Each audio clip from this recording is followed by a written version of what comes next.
सबसे पहले आप सभी को जय जिनेंद्र। मैं अर्चना जैन स्वागत करती हूँ आप सभी का हिंदी साहित्य की कक्षाओं में। यहाँ पर आज मैं आपको पढ़ा रही हूँ रासो साहित्य, जिसका पार्ट 1 में पढ़ा चुकी हूँ और ये भी उसका पार्ट 2 चल रहा है। अगर इससे पहले का जानना होगा तो आपको पार्ट 1 वाला देखना पड़ेगा वीडियो। रासो साहित्य में पृथ्वीराज रासो को कुछ उन्हें अर्ध प्रमाणिक भी माना है। ऐसा बोला है कि पृथ्वीराज रासो जो है ना तो पूरी तरह से प्रमाणिक है और ना ही अप्रमाणिक, ये है अर्ध प्रमाणिक। यानी कि इसमें आधा तो सत्य है और आधा थोड़ा सा असत्य, काल्पनिक कवि की कल्पनाओं के द्वारा कथा को आगे बढ़ाने के लिए लिखा गया है। ये मानने वाला कौन था, मतलब लेखक कौन कौन थे? पहला तो थे आचार्य हजारी प्रसाद द्विवेदी, दूसरे थे सुनीति कुमार चटर्जी, तीसरे दशरथ शर्मा, चौथे हैं मुनि जिनविजय। अब मैं इनको याद करने की ट्रिक बता दी, क्योंकि ट्रिक से मतलब अगर ऐसे ही पूछा जाएगा कि अप्रमाणिक कौन मानता था, अप्रमाणिक, अर्ध प्रमाणिक, प्रमाणिक, तो इसमें आपको ऐसे ही मिलाना होगा। तो आप इनको याद कर लीजिए चारों को। आसु 10 ये आ रहा पहला, आसु द मैं एक एक वर्ड से याद कर लो। आंसू आते हैं फिर दम घुटता है, याद करने की ट्रिक। आंसू आते हैं फिर दम घुटता है। पहला तो है आचार्य हजारी प्रसाद द्विवेदी, आ से हो जाएगा। सु से सुनीति कुमार चटर्जी, फिर दम याद कर लो। आंसू आते हैं दम घुटता है। द से दशरथ शर्मा हो जाएगा तीसरा। मैं से मुनि जिनविजय, दशरथ शर्मा, सुनीति कुमार चटर्जी, आचार्य हजारी प्रसाद द्विवेदी, ये इसको याद करने की ट्रिक है। अगला है मुक्त काव्य शास्त्र मानने वाले। पृथ्वीराज रासो को किन्हीं विद्वान ने ये माना है कि ये मुक्त काव्य शास्त्र, मुक्त यानी कि ना तो इसमें अलंकार छंदों की ऐसी कुछ पाबंदी, मुक्त काव्य रचना, जो मन में आए वैसा अपने शब्दों में कविता बना के लिखा है, मतलब कहानी बना के। तो मुक्त को मानने वाले पहले हैं नरोत्तम स्वामी, ये इकलौते ही माने गए। मुक्त काव्य में एक ही है, आप ऐसे याद कर लो मन। मुक्त काव्य शास्त्र मानने वाले नरोत्तम स्वामी, ये इसको याद करने की ट्रिक भी है, यही ट्रिक है बस। अगला डॉक्टर नगेंद्र ने इसे घटना कोश कहकर पुकारा, यानी कि ये किसी घटना का विस्तृत रूप से वर्णन करा है, ऐसा माना गया है। अगला है रासो काव्य की काव्यगत विशेषताएं।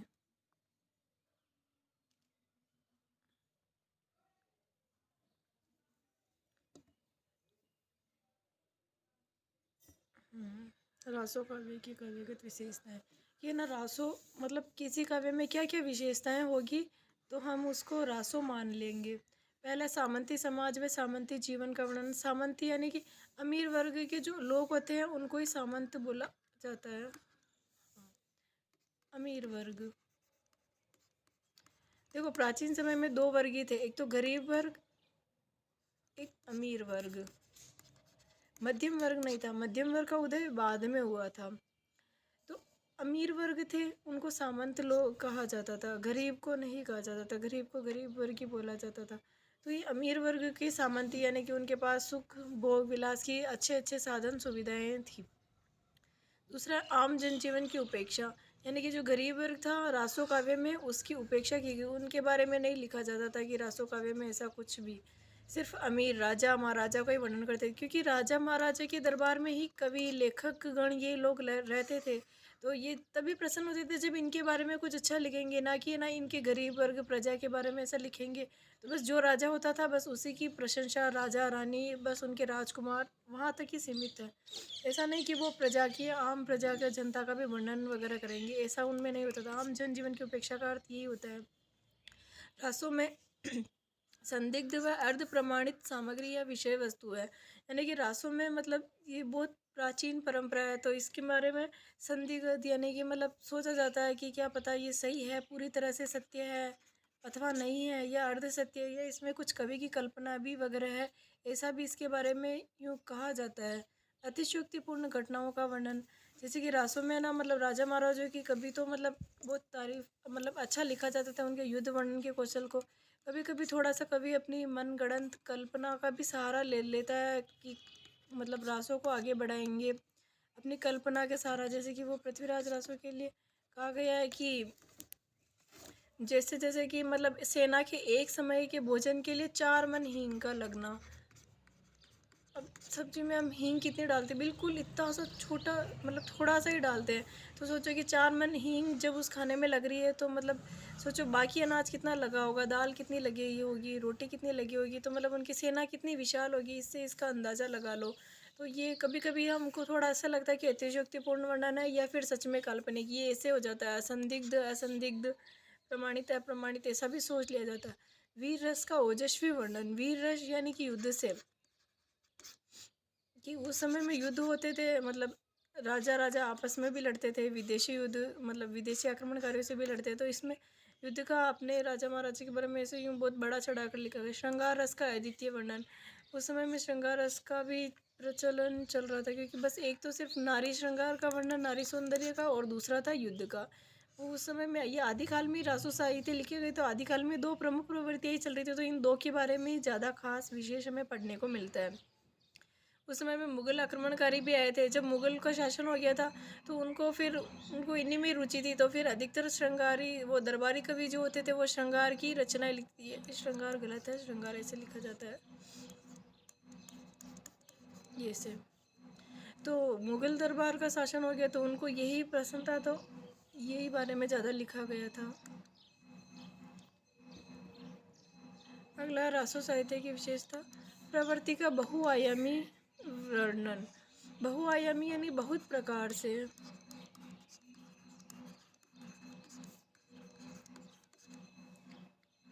किसी भी विशेषता का बहुत प्रकार से वर्णन किया गया, यानी एक नहीं अनेक प्रकार से। सबल कला पक्ष, कला पक्ष से महत्व मतलब किसी भी साहित्य का कला पक्ष तब माना जाएगा जब उसमें छंद हो, अलंकार हो, ना कि ऐसे ज़बरदस्ती यूँ ठूस ठूस के किया गया हो, पर और काव्य गुण हो, रीति हो, वैदर्भी रीति, काव्य गुण भी उनमें हो, काव्य दोष ना हो, दोष रहित हो। ये माना गया ना कि काव्य वही है दोष से रहित हो। सबल कला पक्ष ऐसे यही होता है। भाव पक्ष के अंतर्गत कवि ने किस भावना को मध्य रखते हुए कि ये दोहा की रचना की थी या फिर ये रचनाएं लिखी थी, दोहा छंद इनकी, तो फिर कला पक्ष ये माना गया कि वो छंद युक्त भी होना चाहिए, अलंकार भी होना चाहिए, रीति काव्य गुण भी होना चाहिए, दोष नहीं होना चाहिए, दोष रहित होना चाहिए, उसे कहते हैं सबल कला पक्ष।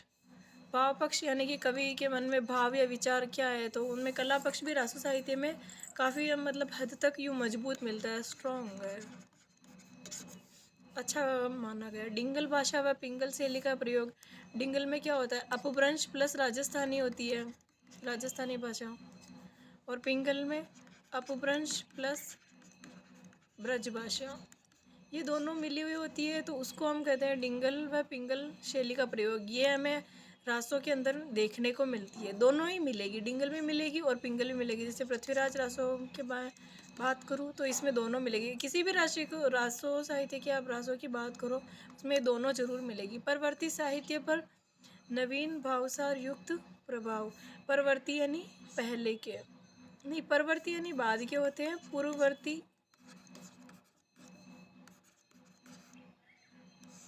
पूर्ववर्ती यानी पहले के, परवर्ती यानी बाद के साहित्य पर नवीन भावसार युक्त प्रभाव, यानी कि नए भाव के अनुसार उन पर प्रभाव पड़ा था।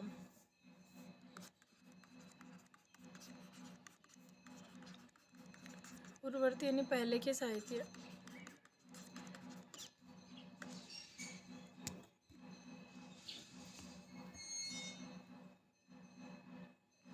इसके बारे में कुछ इम्पोर्टेंट भी मिलते हैं क्वेश्चंस जो आ जाते हैं अपने यूजीसी में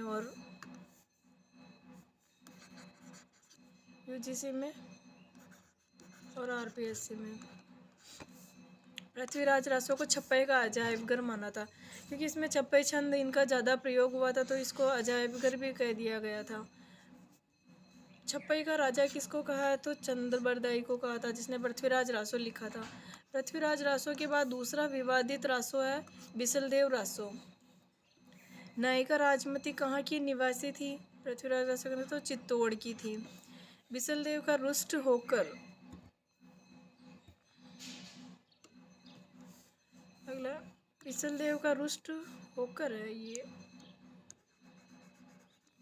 12 वर्ष तक उड़ीसा जाना असंभव था, क्योंकि जब शादी की पहली रात ही थी तब उसने कह दिया था कि मतलब मैं ऐसा प्रतापी राजा हूँ कि मेरे जितना कोई नहीं है। तो फिर उनकी रानी ने उनको वापस बोल दिया था कि महाराज आप इतना अपने आप पर गर्व ना करें, आपके राज्य में तो सिर्फ नमक की खाने मिलती है, पर उड़ीसा का जो राजा है वहाँ पर तो ऐसी हीरे की खाने मिलती है। जो असली हीरा होता है वहाँ पर आपके यहाँ पे तो इतना मतलब कम ही खान निकलती है, कम माल निकलता है, पर आपसे भी ज़्यादा और प्रतापी वीर राजा भी बहुत सारे हैं। उन्होंने बोला कि राजा ने बोला कि तुम बहुत महान हो कि तुम्हें मेरा जैसा पति मिला जिसके पास इतना पैसा है वगैरह। तो उन्होंने इसे गर्व से बोला था, तो उस रानी ने वापस से उसको पलट कर जवाब कह दिया था। और जब वहाँ से वापस लौट कर आया था तब भी रानी की मतलब इतनी मतलब वो वाचाल थी, कहते हैं कि कथा में इतनी निपुण थी कि उसने वापस बोल दिया कि महाराज आपने मतलब घी की दलाली की है, पर आपने खाया तो तेल ही है। क्योंकि जब आपकी शादी हुई थी तो आप अपनी नवविवाहिता रानी को छोड़ करके वहाँ चले गए थे। विग्रहराज के नाम से 4 सम्राट हुए थे, जिसका वर्णन इस काव्य में है। जाले पृथ्वीराज के पूर्वज तथा विग्रहराज के चतुर्थ थे।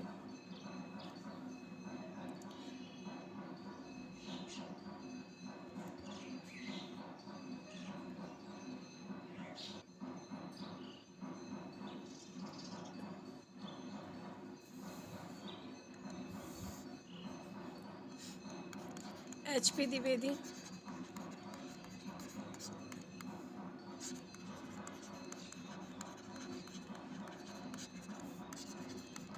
दूसरा श्याम सुंदर दास और डॉक्टर नगेंद्र।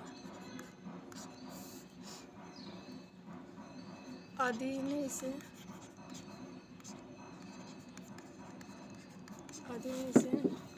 वियोग श्रृंगार प्रदान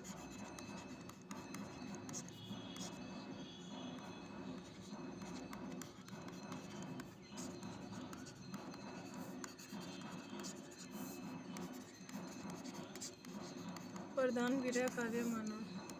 बिसलदेव रासों को माना था।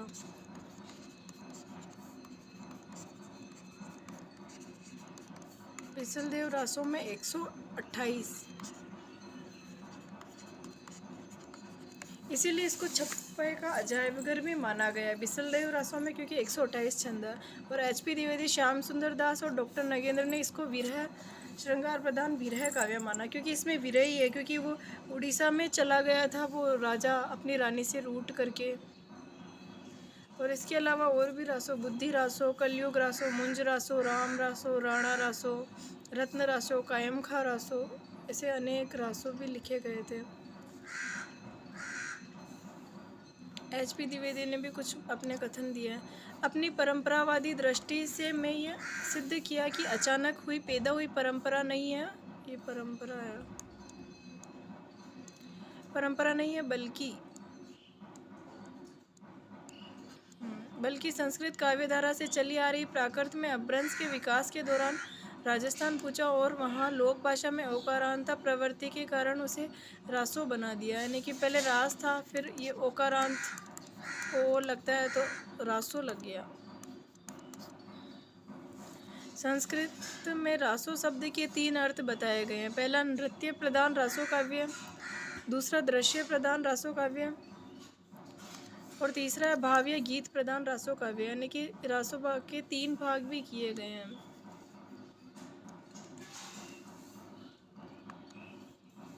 संस्कृत से प्राकृत पाली अपभ्रंश होते हुए भी ऐतिहासिक प्रभाव के कारण नृत्य प्रधान और दृश्य प्रधान रचनाएं लुप्त हो गई थी, ऐतिहासिकता प्रभाव के कारण।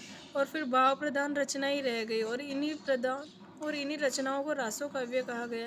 यानी कि जो भाव प्रधान रचना होती है उसी को ही रासो काव्य माना गया। नृत्य प्रधान और दृश्य प्रधान रचनाएं ऐतिहासिक प्रभाव के कारण लुप्त हो गई थी, बाद में कम हो गई थी। रासो साहित्य को विषय की दृष्टि से 3 भागों में बांटा गया है। यानी कि अब रासो एक बार बता देती हूँ। संस्कृत में रासों के 3 अर्थ बताए, नृत्य, दृश्य और भाव या गीत प्रदान है। तो इसमें भी ये ना 2 लुप्त हो गए थे, नृत्य और दृश्य, फिर बचा था भाव प्रदान। और फिर भाव प्रदान जो रासो साहित्य थे उसको भी 3 भागों में बांटा गया। पहला वीर गाथात्मक, दूसरा श्रृंगार प्रदान, फिर तीसरा उपदेश रसायन। पहला है वीर गाथात्मक। वीर गाथात्मक के अंतर्गत 3 प्रमुख रूप, वीर गाथात्मक के 5 भाग हैं। पहला पृथ्वीराज रासो, ये लिखा था चंद्रबरदाई ने। दूसरा लिखा था हमीर रासो, हमीर रासो ने लिखा था शार्दंगधर रासो। तीसरा खुमान रासो, खुमान रासो लिखा था दलपति विजय ने। चौथा है परमाल रासो, परमाल रासो लिखा था जगनीक ने। अगला है विजयपाल रासो, विजयपाल रासो लिखा था नल सिंह भट्ट ने। अब पृथ्वीराज रासो का तो चलो आसान है, चंद्रबरदाई, ये तो बहुत बार सिलेबस में भी आ गया है। पृथ्वीराज रासो किसने लिखा तो चंद्रबरदाई हो जाएगा। पर तो भी मैं इसको, ये तो है पृथ्वीराज रासो, ये तो है रचनाएं, और ये है रचनाकार के नाम।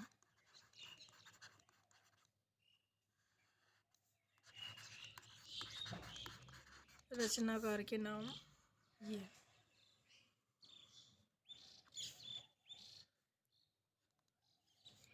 ये रचनाएं पृथ्वीराज रासो रासो रासो, जिसके पीछे रासो रासो लिखा हुआ है वो रचनाएं हैं।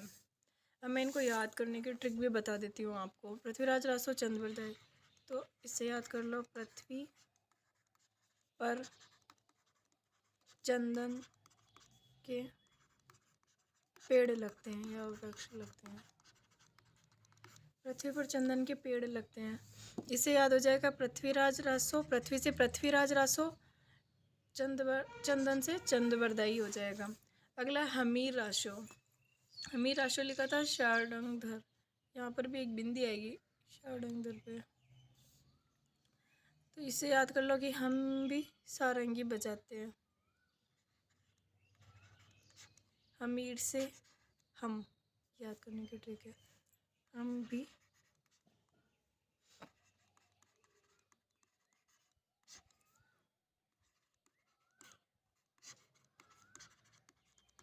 सारंगी बजाते हैं। हमीर रासो शार्दंगधर, इससे ये याद हो जाएगा। अब कुछ भी मिलान चिन्ह आ जाए तो ऐसे कंफ्यूज वगैरह मत होना। अगला है खुमान रासो, खुमान रासो लिखा था दलपति विजय ने।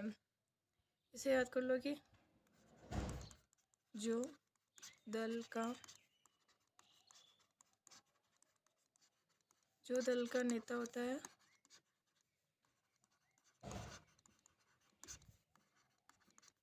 वह खुमान में रहता है। खुमान से घमंड समझ लो, जो दल का नेता होता है वह खुमान में रहता है, यानी घमंड। खुमान से खुमान रासो, दल से दलपति विजय, ये इसको याद करने की ट्रिक है। अगला है परमाल रासो, परमाल रासो लिखा था जगनीक ने। ये आला खंड से लिया गया है, ये भी पूछ ले तो। परमाल रासो जगनीक, इसे याद कर लो कि जग से जगनीक, जग सबके घर पर है, इसे याद हो जाएगा जग से जगनीक, पर से परमाल रासो, ये यहाँ हो जाएगा। अगला है विजयपाल रासो, विजयपाल रासो लिखा था नल सिंह भट्ट ने। अभी इसको भी याद करने की ट्रिक बताती हूँ। सिंह को मारकर ही विजय प्राप्त करते हैं, ये इसको याद करने की ट्रिक हो जाएगी।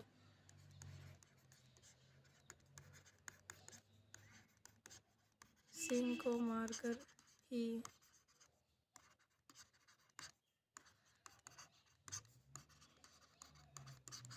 विजय प्राप्त करते हैं, यानी कि जो शेर को मारेगा उसकी विजय हो जाएगी। ये इनको याद करने की ट्रिक है वीर गाथात्मक काव्य। अगला है श्रृंगार प्रदान रासो काव्य।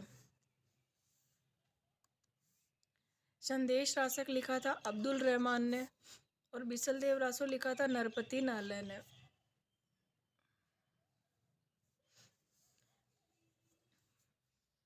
इससे इसको याद करने की ट्रिक बता देती हूँ। संदेश यानी मोबाइल में जो मैसेज आते हैं उनको भी संदेश ही बोलते हैं। इसको याद करने की ट्रिक बता रही हूँ मैं।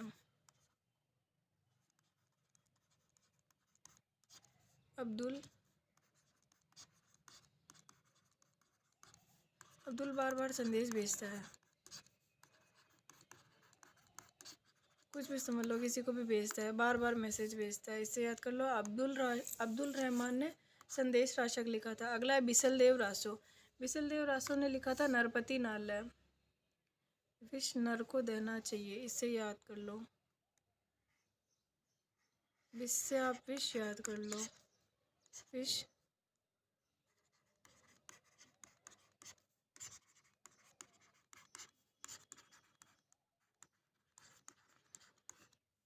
विष नर को देना चाहिए।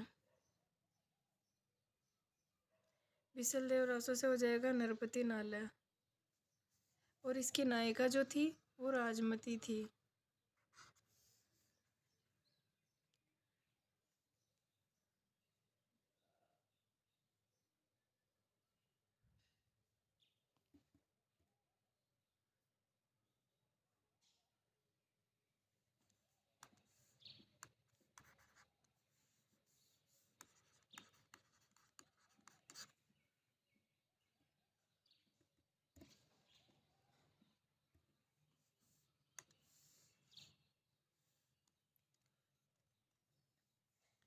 अगला उपदेशात्मक रासो काव्य।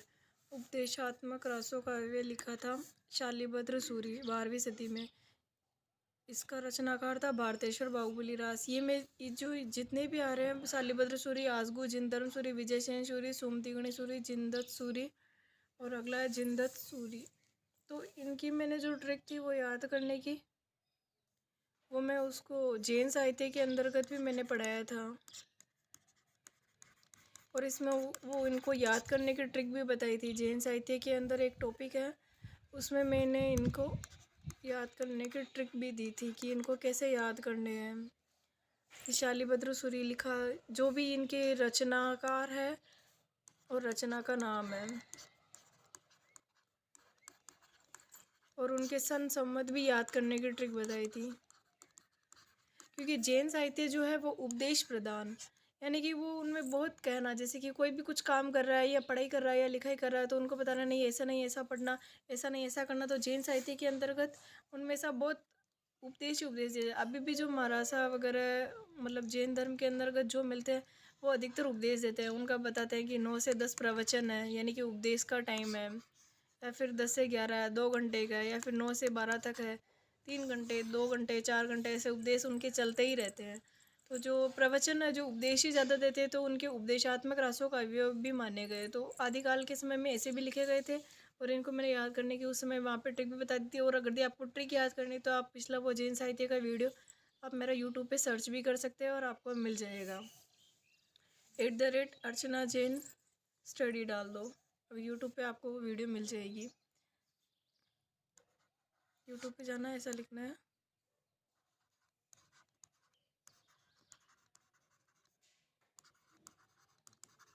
अर्चना जैन स्टडी नाम से यूट्यूब पे चैनल है, सर्च करो आपको मिल जाएगा। शालिभद्र सूरि ने लिखा था भारतेश्वर बाहुबली रास, ये बा है। अगला है आसगु। आसगु ने लिखा था चंदन बाला रास।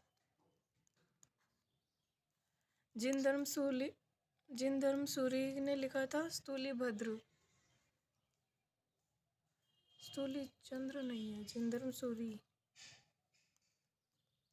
स्तूली भद्र है, ये गलत लिखने हो गया, स्तूली भद्र रास। अगला है विजय सेन सूरि। विजय सेन सूरि ने लिखा था रेवंत गिरी रास। अगला है सुमति गणी। सुमति गणी ने लिखा था नेमिनाथ रास। जिनदत्त सूरि, ये न पूरा है, आधा नहीं है। जिनदत्त सूरि ने लिखा था उपदेश रसायन रास।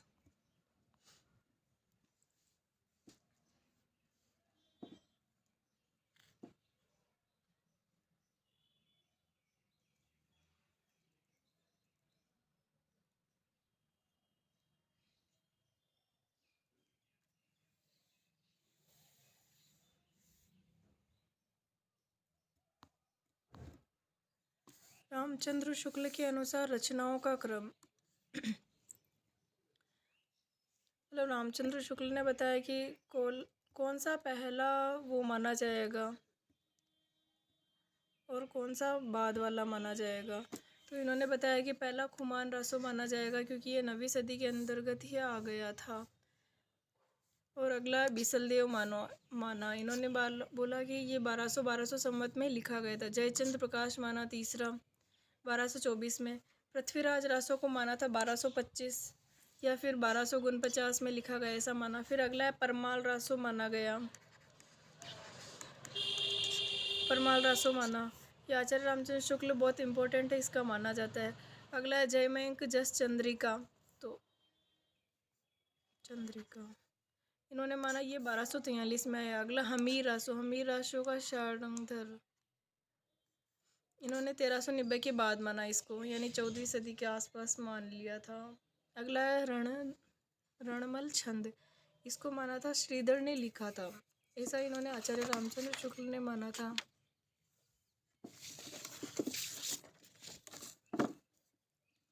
इसको भी याद करने की ट्रिक बता देती हूँ। खूब जाप पेज, इसको याद करने की ट्रिक कहाँ बताऊँ, यहीं बता देती हूँ ट्रिक।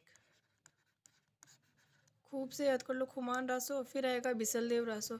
और सदी आपको याद रखनी है, पहले 9 आ जाएगा, फिर 12 आएगा, फिर 24, फिर 25, 30, 43 ऐसे बढ़ाते जाना। खूब ये दोनों हो गए खूब से। खूब जाप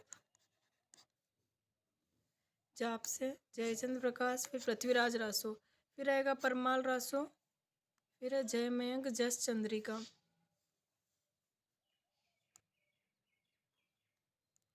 खूब जाप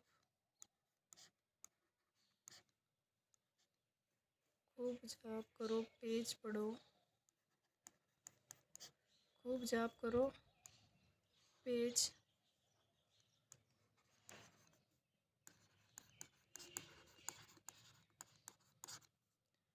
ऐसे हमीर रासो, वैसे रणमल छंद, इसे याद कर लो। खूब से खुमान रासो पहले ही पहला, वैसे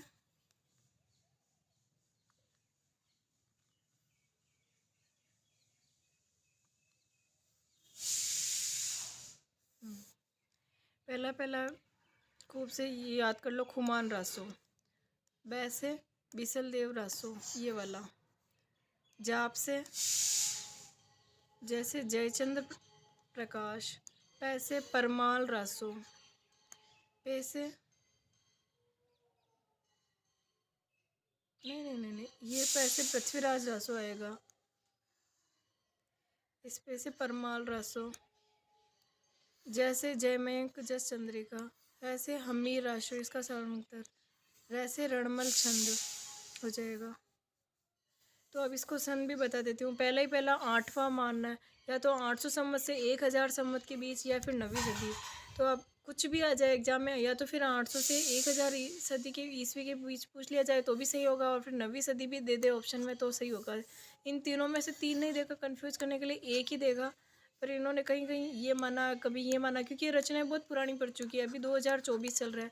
तो इसमें फिक्स रचनाकार सन मिलना बहुत मुश्किल होता है, तो कहीं क्या मिलता है, कहीं क्या मिलता है। इसी वजह से आपको ऐसे ही याद करना पड़ेगा। 8वीं 9वीं 10वीं कुछ भी मानो सदी। इसको बोले तो 8वीं सदी बोल सकते हो, इसको बोले तो 10वीं सदी भी बोल सकते हैं आप लोग। तो पहला ही पहला आपको आचार्य शुक्ल के अनुसार प्रथम रासों की सदी आप 9वीं मान लो, ये खुमान रासों की 9वीं सदी मान लो। फिर अगला है बिसलदेव रासो की 1212 है, तो आप इसे ऐसे याद कर लो क्योंकि इनको सन भी है। फिर अगला है जयचंद्र प्रकाश, इनका 24 है, 1224 संवत माना गया है, 24। फिर अगला पृथ्वीराज रासो का 25 है। फिर अगला है परमाल रासो का 30। फिर जयमंक जस चंद्रिका 43, 1243। हमीर रासो का 1390। यहाँ से फिर 13वीं सदी आ जाएगी, ये जरूर आपको याद रखना पड़ेगा, 90। फिर अगला है श्रीधर रणमल छंद का श्रीधर, ये इन रचना के अनुसार क्रम था 1454। ये 13वीं में आता है, ये 14वीं में आता है, बाकी सब 12 में आ रहा है। और ये एक 9वीं सदी का माना गया, 8वीं 9वीं 10वीं, ये इस अकॉर्डिंग। याद कर लो 9, 12, 24, 25, 30, 43, 90, 54, ऐसे आपको सन सम्मत भी हो जाएंगे याद। ऐसे ही आपको याद करना। ये आचार्य रामचंद्र शुक्ल के अनुसार था रचनाओं का क्रम। आचार्य शुक्ल ने आदिकालीन, ये एक मात्रा यहाँ पे ज़्यादा लग गई है, आदिकालीन 12 रचनाओं के आधार पर आदिकाल का नाम वीरगाथा काल रखा था, क्योंकि इसमें वीर ग्रंथ से रचनाएं परिपूर्ण कुछ ज़्यादा ही थी। तो इसमें 4 रचनाएं जो थी अपभ्रंश की थी। आचार्य रामचंद्र शुक्ल ने जिन 12 रचनाओं के आधार पर 4 अपभ्रंश की रचनाएं थी। पहला विजयपाल रासो, दूसरा हमीर रासो, कीर्तिलता और कीर्ति पताका। और आदिकाल में वीरगाथा काल को इतना इम्पोर्टेंट इसलिए माना गया था क्योंकि इसमें वीर रस से परिपूर्ण ज़्यादा रचनाएं थी। तो अब इसको मैं याद करने की ट्रिक भी बता देती हूँ कि आदिकाल में कौन कौन सी जो रचनाएं थी जो अपभ्रंश में लिखी गई थी। तो इसका मैं याद करने की ट्रिक बताया। हम भी विजय होंगे, यहाँ से ट्रिक बता रही हूँ, हम भी विजय होंगे तो हमारी भी कीर्ति पताका फहराई जाएगी। इसको याद करने की ट्रिक है।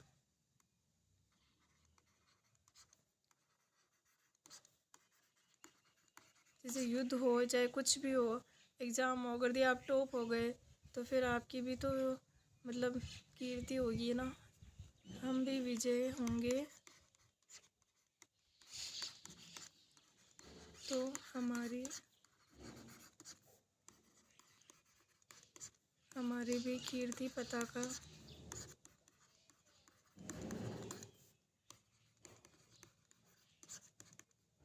ये आदिकालीन अपभ्रंश रचनाएं हैं। हम भी विजय होंगे तो हमारी भी कीर्ति पताका फहराई जाएगी। हमसे हमीर राशो, विजय से विजय, ये विजयपाल राशो, तो हमारी भी कीर्ति, कीर्ति से कीर्ति लता, कीर्ति पताका फहराई जाएगी से कीर्ति पताका हो जाएगा। फर्स्ट, सेकंड, थर्ड, फोर्थ, इससे 4 अपभ्रंश की रचनाएं। अगला देशी भाषा। ये जो देशी भाषा के अंदर भी लिखी गई थी, ये भी वीर गाथात्मक रासा है, जिसके आधार पर इन्होंने आचार्य रामचंद्र शुक्ल ने आदिकाल का नाम वीरगाथा काल दिया था। पहला है खुमान रासो, विशल देव रासो, पृथ्वीराज रासो, जयचंद्र प्रकाश, जयमेंग जस चंद्रिका, परमाल रासो, खुसरो की पहला, विद्यापति की पदावली। ये मैंने इनको याद करने की ट्रिक आपको मैंने पहले ही बता दी थी। इसमें सिर्फ 2 नहीं है, खुसरो की पहलियाँ,